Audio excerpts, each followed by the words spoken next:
不是情史丰富，是运气不好，没有第一次就碰到你妈。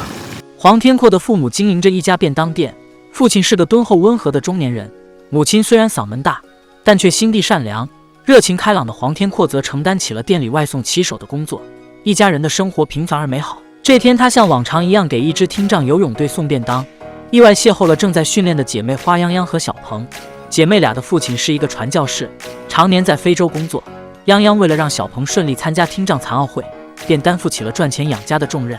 黄天阔虽然没有听力问题，但却懂得手语。他对古灵精怪的泱泱一见钟情，看到他骑车摔倒，便急忙上前先将车扶起放到一边，然后打着手语提出送泱泱去医院。一路上，黄天阔将车子骑得飞快，泱泱十分害怕，小心翼翼地抬起手，却不知道要扶着哪里。两人穿过大街小巷，终于来到医院。告别前，黄天阔和泱泱交换了 MSN 的账号。黄天阔在体育馆门口卖便当，再次偶遇了泱泱。他拿出特意留下的最后一份便当，表示自己老爸做的便当打遍台湾无敌手。泱泱翻了翻钱包，却发现付不起便当钱，便想记在本子上，等结了工资还给黄天阔。黄天阔提出请泱泱陪自己看电影抵这个便当。泱泱看了看自己的时间表，表示2个小时太久，他的时间不够。说完便急急忙忙起身赶往下个打工地点。为了给小鹏提供训练费用，泱泱身兼数职，每天来去匆匆，挤出看电影的时间对他来说确实太奢侈。黄天阔在 MSN 上给泱泱的留言迟迟没有得到回复，他开始琢磨自己是不是哪句话说错了，亦或是分享的东西太无聊，也开始越来越好奇泱泱到底打了几份工，会不会很累，会不会遇到坏人，俨然一副深陷暗恋患得患失的少年模样。黄天阔正伤春悲秋时，泱泱终于回复了他，还邀请他一起到体育馆看小鹏游泳。两人坐在泳池边，泱泱专注地看着小鹏，黄天阔则目不转睛地看着他。两人聊到小鹏，泱泱说他从小就很懂别人的心思，看到他们的表情就知道要说什么，但这并不是什么特异功能，只是因为他听不见，所以心思更加敏感细腻。黄天阔很不解为什么小鹏可以专心游泳，泱泱却要打好几份工。泱泱解释因为自己答应爸爸照顾好小鹏，让他能安心地在非洲工作。黄天阔似懂非懂，在他看来，小鹏更像妹妹，而泱泱则像个姐姐。喜欢一个人自然就要对他好。黄天阔不仅在给泱泱的便当加了分量，还亲手煲了排骨汤给他。两人回到泱泱的家，因为听障人士要靠视觉来辅助听觉的不足，所以姐妹俩的房间宽敞明亮，没有隔间，一进门便能将整个房间一览无余。泱泱询问便当的价格，黄天阔岔开话题，询问起了柜子里满满当当的奖牌奖杯。泱泱自豪地说都是小鹏的。小鹏不仅游泳厉害，学习成绩也特别好。说起小鹏，泱泱比自己得奖还要骄傲，但黄天阔却更心疼打工养家的泱泱。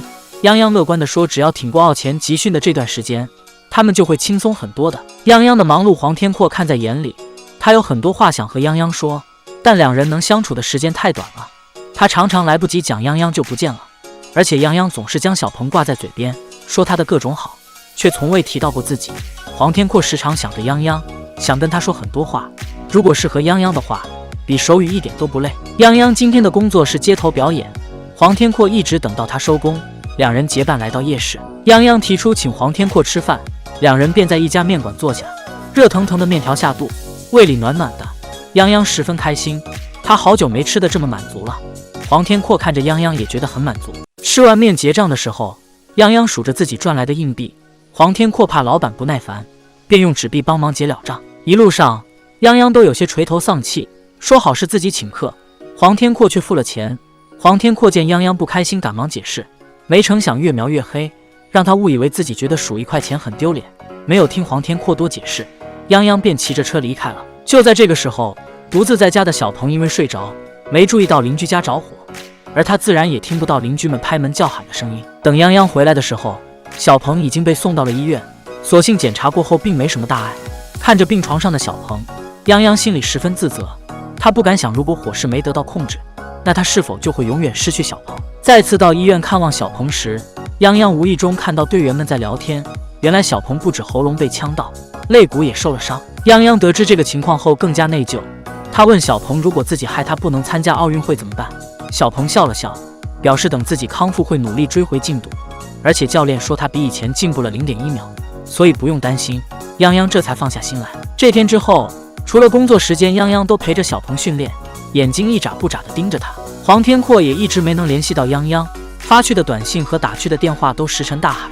爸妈见天阔心不在焉、闷闷不乐的样子，便询问他是不是失恋了。黄天阔向两人坦白，自己喜欢上一个听不见但是很善良、很努力、很可爱的女孩。说起泱泱，黄天阔恨不得将所有美好的字眼用在她身上。爸妈听后不免有些疑虑，两人不会手语，不知到时候该如何和女孩交流。但如果儿子真的喜欢，他们也一定会接纳女孩，并且努力学习手语。黄天阔也一直没有放弃取得泱泱的原谅，他在 MSN 发道歉信息给他，还买了礼物来到泱泱家。泱泱却不敢见黄天阔，也许他并不是在生气，而是不知道该如何面对。他要好好照顾小鹏，不能再分心。黄天阔还是锲而不舍，他把自己伪装成一棵树，等在泱泱家门口，说没有心动是假的。但泱泱告诫自己不可以。他问黄天阔有没有想过两人根本不合适，然后言辞激烈地赶走了他。最后一个人坐在客厅，拿着黄天阔送的存钱罐，呆呆的不知道在想什么。这时喝得醉醺醺的小鹏回到了家，泱泱问他为什么喝酒，发生了什么。小鹏情绪激动地打着手语，他想知道泱泱的梦想是什么。他饿着肚子拼命工作，不谈恋爱，牺牲一切，全都为了成就自己。但这不应该是泱泱的生活，没有人可以永远依附另一个人而活，他也不能永远靠着泱泱。泱泱不知道小鹏为什么会这样想，便问他发生了什么。小鹏说自己成绩退步，可能会影响残奥会的入选资格，失去这个崭露头角的机会，所有的努力全都付之东流。泱泱以为小鹏在怪自己没有及时回来，他哭着向小鹏道歉。小鹏一把推开他，他觉得泱泱根本不明白，自己难过的不是得不到金牌，而是不能为泱泱得到金牌。泱泱为他做了那么多，他却没办法为他赢得一枚金牌。小鹏不想让自己成为泱泱的负担，泱泱并不觉得小鹏是他的负担，相反他一直以小鹏为骄傲，也一直都知道小鹏对自己的爱一点也不比自己给他的少。如果有下辈子，他希望两人还能做姐妹，解开心结，姐妹俩相拥而泣。没有人可以低估亲情的力量。晚上，黄天阔照例传来讯息，泱泱也第一次及时回复了他。黄天阔问泱泱是不是因为听不见所以觉得两人不合适。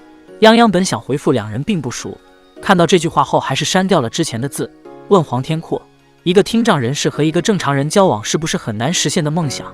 黄天阔觉得还好，至少没有小鹏拿金牌那么难。泱泱没再多说，随即下了线。第二天，泱泱陪着小鹏一起出门散心，但他却一副心事重重的样子。小鹏询问泱泱为什么不开心，泱泱便说起了黄天阔。虽然自己常常会想到他，也知道黄天阔对自己的心意，但并没有打算和他交往的想法，因为黄天阔也是一个听障人士。小鹏问泱泱是不是因为自己，就像泱泱说的，小鹏因为听力障碍变得心思细腻，即使泱泱不说他也能懂。泱泱所有的时间都用来陪着自己，担心如果另一半也是个听障人士，那么将来可能无法周全地照顾两个人。小鹏知道泱泱不相信听障人士有办法照顾自己也照顾别人，他鼓励泱泱不要因此放弃黄天阔。但两人不知道的是，黄天阔其实是个听力正常的人。泱泱不知道该怎么办，他将这些日子以来的便当钱还给了黄天阔。黄天阔本想出门去追，跑了几步又退回来，他怕追回来爸妈也不会接受泱泱。妈妈随即表示要和爸爸一起去报个手语班。和黄天阔口中泱泱善良可爱、努力乐观等等优点比起来，听障好像变得不足一提。得到爸爸妈妈的支持，黄天阔飞一般跑了出去，生怕耽搁1秒钟，泱泱就会变成水鸟飞走。黄天阔在体育馆找到泱泱，知道他听不见，便悄悄站在泱泱背后练习着表达自己的心意，说出那些自己不敢说的话。但看泱泱的神情，他明显听到了黄天阔的话，同时也震惊于黄天阔是个听力正常的人。看到泱泱转过头，黄天阔再次打起手语，本想邀请他到自己家吃饭，却又十分害怕，便改口说要他一起去店里卖便当。原来爱一个人真的会变成一个胆小鬼，小心翼翼不敢表明心意。泱泱没有出声，还是用手语回复了他。看着黄天阔真诚的模样，泱泱接受了他的邀请，也接受了他。黄天阔载着泱泱回家，这次泱泱的手不再无处安放，他缓缓搂住黄天阔，也许他也终于能试着依靠一下别人了。两人来到便当店，黄父黄母特意盛装迎接泱泱的到来，还准备了精致的果盘以及一个写着欢迎词的笔记本。末了更是直接替黄天阔问泱泱愿不愿意嫁给自己的儿子。黄天阔怕吓到泱泱，赶忙拿走本子。两人甚至还没确定男女朋友的关系，实在有些唐突。但这时泱泱却回答了我愿意。